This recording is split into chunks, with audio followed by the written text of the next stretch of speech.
Welcome to 99 TV. నేను బ్రహ్మనాయుడు. ఇకపోతే liquor కేసులో చెవిరెడ్డి భాస్కర్ రెడ్డి అరెస్ట్ అయ్యారు. పెద్ద ట్విస్ట్. ఇప్పటివరకు లిక్కర్ కేసులో అధికారులు అరెస్ట్ అయ్యారు. మొట్టమొదటి రాజకీయ నాయకుడు చెవిరెడ్డి భాస్కర్ రెడ్డి. సో ఇప్పుడు ఈయన లిక్కర్ కేసులో అరెస్ట్ అయ్యాడు. మాజీ ఎమ్మెల్యే జగన్మోహన్ రెడ్డి గారికి అత్యంత సన్నిహితుడు. అయితే ఈయనతో పాటు వెంకటేష్ నాయుడు అనేటువంటి మరొక వ్యక్తి కూడా అరెస్ట్ అయ్యాడు.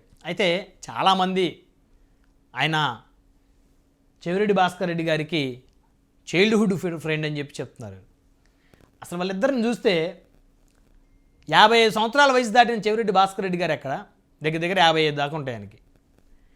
37-38 సంవత్సరాలు ఉన్నటువంటి వెంకటేష్ నాయుడు ఎక్కడ? వీళ్ళిద్దరికీ అసలు ఎక్కడ కుదిరింది ఫ్రెండ్షిప్? ఎలా చైల్డ్హుడ్ ఫ్రెండ్? అసలు వెంకటేష్ నాయుడికి చెవిరెడ్డి భాస్కర్ రెడ్డికి ఆయన రెడ్డి, ఈయన కమ్మ, పోయి బంధువులు కూడా కాదు. ఎక్కడ కుదిరింది వీళ్ళిద్దరికీ? దాని గురించి మనం డిస్కస్ చేద్దాం.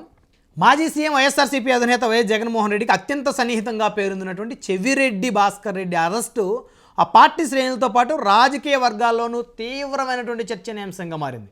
ఎందుకంటే లిక్కర్ స్కామ్లో అరెస్ట్ అయిన మొట్టమొదటి నాయకుడు ఆయన వైఎస్ఆర్సీపీ మాజీ ఎమ్మెల్యే. ఇక వరుస పెట్టి అరెస్ట్ అవుతూనే ఉంటారు. ఈ కేసులో ఇప్పటికే 8 మందిని సిట్ అధికారులు అరెస్ట్ చేశారు. వారిలో గత ప్రభుత్వంలో పనిచేసిన ఉన్నతాధికారులతో పాటు డిస్టిలరీల యాజమాన్యులు కూడా ఉన్నారు. లిక్కర్ స్కామ్లో అరెస్ట్ అయిన తొలి రాజకీయ నేత కూడా చెవిరెడ్డి భాస్కర్ రెడ్డి గారే.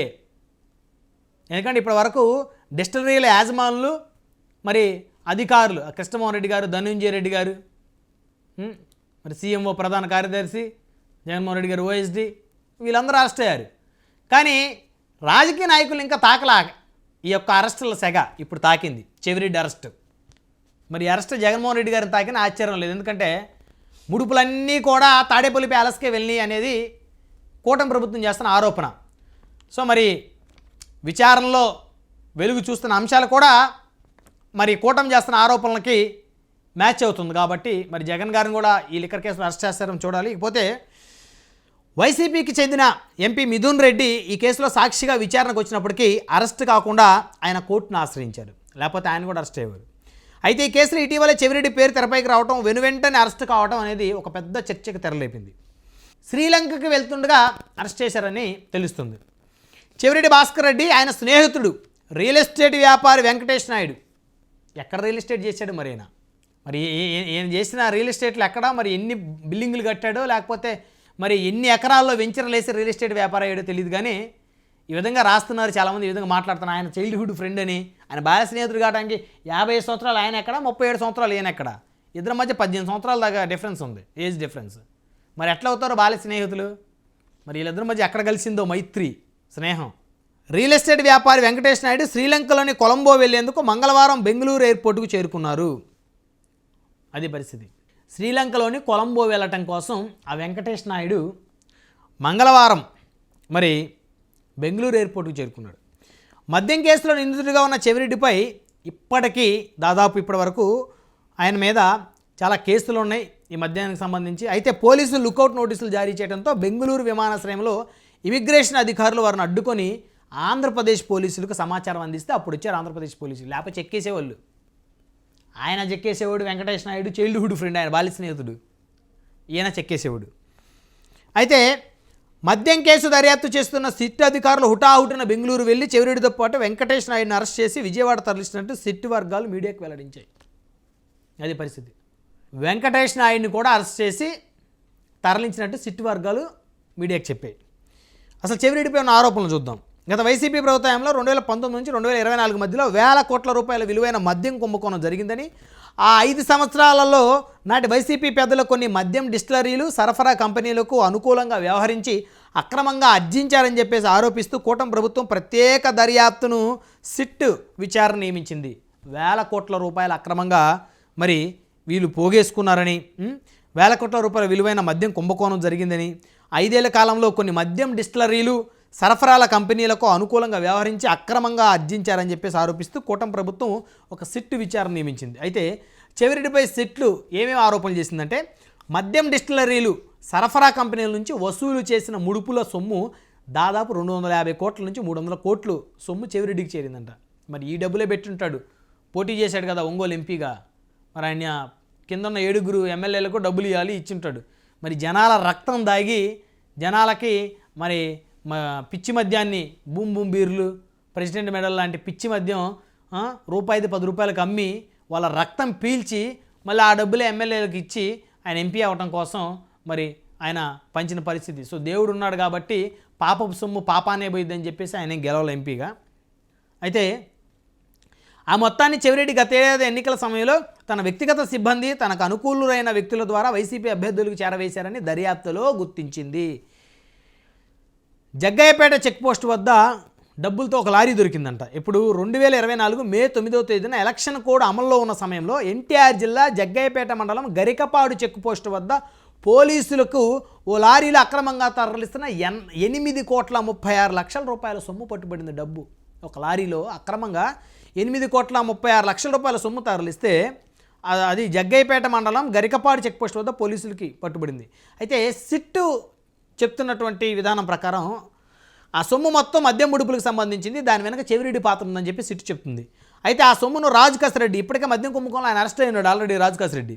సో హైదరాబాద్లో ఉన్న చెవిరెడ్డి సన్నిహితుడైన రియల్ ఎస్టేట్ వ్యాపారి వెంకటేష్ నాయుడు వద్దకు చేర్చాడు. ఆయన ఏమీ రియల్ ఎస్టేట్ వ్యాపారి కాదండి. చెవిరెడ్డి గారికి ఆయన సూట్ కేసులు మోసేటువంటి వ్యక్తి, ఆయన చేసేటువంటి జాబు. వెంకటేష్ నాయుడు ఎక్కడా కూడా రియల్ ఎస్టేట్ వెంచర్లు వేసి అమ్మి లేకపోతే పెద్ద పెద్ద అపార్ట్మెంట్లు కట్టి అమ్మిన పరిస్థితి ఏం లేదు మరి వెంకటేష్ నాయుడికి. ఆయన మొత్తాన్ని లారీ ద్వారా హైదరాబాద్ నుంచి గుంటూరులో చెవిరెడ్డి చెప్పిన ప్రాంతానికి తరలించే క్రమంలోనే లారీ పట్టుబడినట్టు దర్యాప్తు తెలిసింది. మొత్తం ఈయనకు చేర్చారంట డబ్బులు. ఈయన డబ్బులు చేరిస్తే ఏమైంది, ఈ డబ్బులు ఈయన హైదరాబాద్ నుంచి గుంటూరులో చెవిరెడ్డి చెప్పినటువంటి ప్రాంతానికి తరలించే క్రమంలో లారీ పట్టుబడింది. ఆయన మొత్తాన్ని ఆ లారీ ద్వారా హైదరాబాద్ నుంచి గుంటూరులో చెవిరెడ్డి చెప్పిన ప్రాంతానికి తరలించే క్రమంలోనే ఆ లారీ పట్టుబడినట్లు కూడా దర్యాప్తులో తేలింది. అయితే ఇదే మాదిరిగా అప్పట్లో వెంకటేష్ నాయుడు హైదరాబాద్లోని పలు ప్రాంతాల నుంచి డబ్బును లారీలు ట్రక్కుల ద్వారా పంపినట్లు విచారణ వెల్లడైంది. చూసారా, ప్రజల డబ్బుని ప్రజల సొమ్ముని జలగల్లా పీల్చారండి ప్రజల రక్తాన్ని. ముడుపుల సొమ్మును రాజకాస్ రెడ్డి బృందం నుంచి కలెక్ట్ చేసుకునేందుకు అప్పట్లో చెవిరెడ్డి చైర్మన్గా ఉన్న తిరుపతి పట్టణాభివృద్ధి సంస్థ తుడా వాహనాలు కూడా వాడుకున్నాడు. అది పరిస్థితి. ముడుపుల సొమ్మును రాజకాస్ రెడ్డి బృందం నుంచి కలెక్ట్ చేసుకునేందుకు మరి అప్పుడు ఆయన తుడా చైర్మన్గా ఉన్నాడు కదా, మరి ఆ వాహనాలు కూడా వాడుకున్నాడు. చూడండి ఎంత అధికార దుర్వినియోగం. ఇందుకోసం చెవిరెడ్డి అప్పుడు పిఏ గన్మెన్ డ్రైవర్లు ఇతని సన్నిహితులను ఉపయోగించుకున్నాడని సిట్టు చేస్తున్న ప్రధాన ఆరోపణలు. ఆయన డ్రైవర్లని, గన్మెన్లని, పిఏలని అందరిని కూడా ఈ అక్రమైన డబ్బుని తరలించేందుకే ఆ తుడాకి చైర్మన్ చేశాడు కదా తిరుపతి అర్బన్ డెవలప్మెంట్ కమిటీ అథారిటీకి.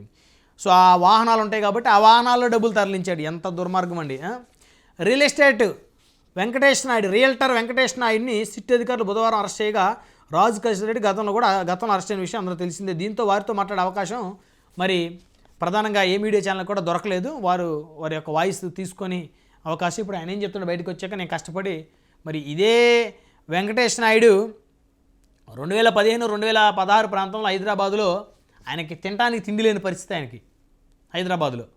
మరి ఎట్లా వస్తాయండి 100 కోట్ల 1000 కోట్ల పడగలు ఎత్తారు. చెవిరెడ్డి లాంటి నాయకులు, జగన్మోహన్ రెడ్డి లాంటి నాయకులు దొరికితే చాలు, వాళ్ళు పిఎలుగానో వాళ్ళ అడుగులకు మడుగులు ఎత్తుతూ ఉంటే చాలు, వాళ్ళ సూట్ కేసులు మొత్తే చాలు. 100 సూట్ కేసులు మొత్తం ఒక సూట్ కేసు జారేస్తే చాలండి, 100 కోట్ల రూపాయలు సంపాదించుకుంటారు. 4 సూట్ కేసులు జారేసుకున్నారంటే అది పరిస్థితి.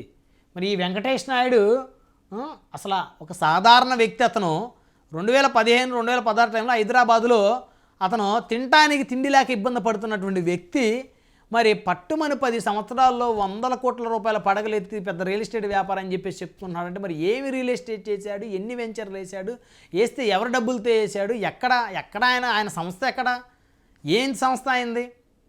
మరి హైదరాబాద్లో చాలా రియల్ ఎస్టేట్ సంస్థలు ఉన్నాయి కదుగో, పలాని పెద్ద రియల్ ఎస్టేట్ సంస్థకు ఓనర్ ఆయన కాదు. ఇకపోతే సిట్పై చెవిరెడ్డి గన్మెన్ కూడా ఆరోపణలు ఉన్నాయి. ఈ కేసులో సిట్ అధికారులు చెవిరెడ్డి వద్ద పనిచేసిన గన్మెన్ గిరి, మదన్ రెడ్డిలకు సాక్షులుగా పేర్కొంటూ కొద్ది రోజులకు విచారిస్తూ వచ్చారు. అయితే ఏఆర్ కానిస్టేబుల్ మదన్ రెడ్డి 2 రోజుల కిందట సిట్ అధికారులపై తీవ్ర ఆరోపణలు చేస్తూ డీజీపీ గారికి లేఖ రాశాయండి. చెవిరెడ్డి 200 కోట్ల వరకు మద్యం ముడుపులు అందాయని చెప్పాలంటూ సిట్ అధికారులు తను వేధించారని డీజీపీ గారు రాసిన లేఖలో ఆయన పేర్కొన్నాడు. అంతేకాదు తను సిట్ అధికారులు విచారణ పేరిట చిత్రాంశాలు గురి చేస్తున్నారంటూ హైకోర్టులో మదన్ రెడ్డి పిటిషన్ కూడా దాఖలు చేశాడు. కాగా మదన్ రెడ్డి ఆరోపణలను సిట్ ఖండిస్తూ పత్రికా ప్రకటన విడుదల చేసింది. మదస్ చేరిన ఆరోపణలు పూర్తిగా అవాస్తవమని, విచారణ సమయంలో కానిస్టేబుల్ మదస్ రెడ్డి సిట్ అధికారులకు కనీసం సహకరించలేదని, తమ అధికారులతో మీ పేర్లు రాసి చనిపోతానని బెదిరించారని సిట్ తెలిపింది. ఇది అంటే చివరికి విచారణ సంస్థల్ని అధికారుల్ని బెదిరించే పరిస్థితి. నన్ను గట్టిగా క్వశ్చన్లు అడిగి ఒత్తిడి చేస్తే మీరు నన్ను ఏదో బలవంతం చేస్తున్నారు, ఫలానా వ్యక్తులు పేర్లు చెప్పని మీరు అంటున్నారని చెప్పేసి మీ పేరు సూసైడ్ లెటర్లు రాసి చచ్చిపోతాని చెప్పి పాప సిట్ అధికారులు బెదిరించారండి ఇతను. చాలా ఇది. అయితే మద్యం కుంభకోణం వ్యవహారానికి సంబంధించిన ముడుపులు కసిరెడ్డి రాజశేఖర రెడ్డి నుంచి చెవిరెడ్డి భాస్కర్ రెడ్డికి అందాయని, ఆ డబ్బులే ఎన్నికల సమయంలో ప్రజలకు పంచినట్లు సిట్ ఆ ప్రకటనలో ఆరోపణలు చేసింది. అదే పరిస్థితి.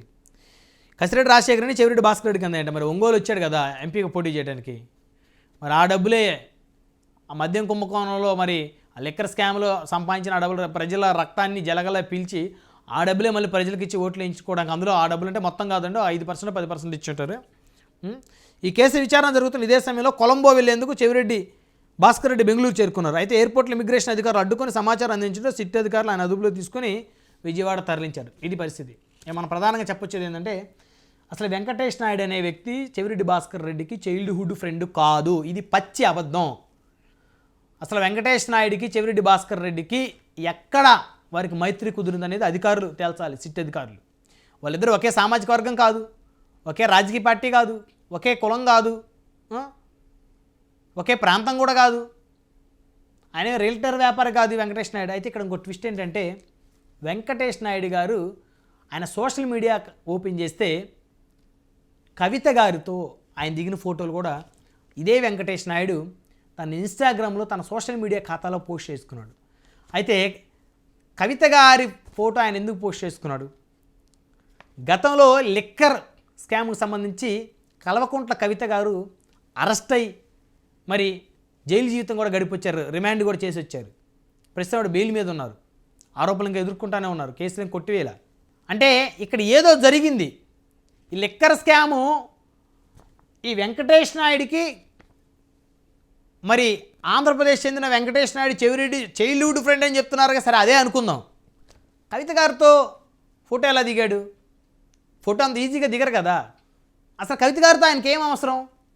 అంటే ఆంధ్రప్రదేశ్ మాజీ ముఖ్యమంత్రి, తెలంగాణ మాజీ ముఖ్యమంత్రి ఇద్దరికి ఈ లిక్కర్ స్కామ్ గురించి తెలుసా? ఏదో చాలా ట్విస్టులు మీద ట్విస్టులు ఉన్నాయి, ఈ మామూలు ట్విస్టులు కాదు. అసలు కవిత గారితో ఫోటో ఎలా దిగాడు అనేది ఇప్పటికీ అర్థం కాలేదు. ఈ వెంకటేష్ నాయుడు కల్వకుంట్ల కవిత గారితో దిగిన ఫోటో ఆయన సోషల్ మీడియాలో పోస్ట్ చేసుకున్నాడు. సో మొత్తానికి ఈ ఏపీ లిక్కర్ స్కాము తెలంగాణ కూడా బాగుతుంది. తెలంగాణ గత ప్రభుత్వంలో ఉన్నటువంటి నాయకులు, ఆంధ్రప్రదేశ్ గత ప్రభుత్వంలో ఉన్న నాయకులు, వీరిద్దరికీ మరి లిక్కర్ స్కామ్ తోటి సంబంధాలు ఉన్నాయనేటువంటి కొన్ని ప్రశ్నలు కూడా తలెత్తుతున్నటువంటి పరిస్థితి కనపడతా ఉంది. సో ఈయన ఇంకా విచారణ ఏ విధంగా చేయాలంటే అసలు కల్వకుంట్ల కవిత గారితో ఫోటో దిగాడు, ఎందుకు దిగాడు, ఏంటి సారాంశం ఏంటి, ఏ సందర్భంలో ఫోటో దిగాడు, వారి మధ్య ఏమి లావాదేవీలు నడిచాయి, ఏమి సంభాషణలు నడిచాయి, అవి కూడా అధికారులు వెలుగులో తేవాల్సినటువంటి అవసరం అయితే ఖచ్చితంగా ఉంది.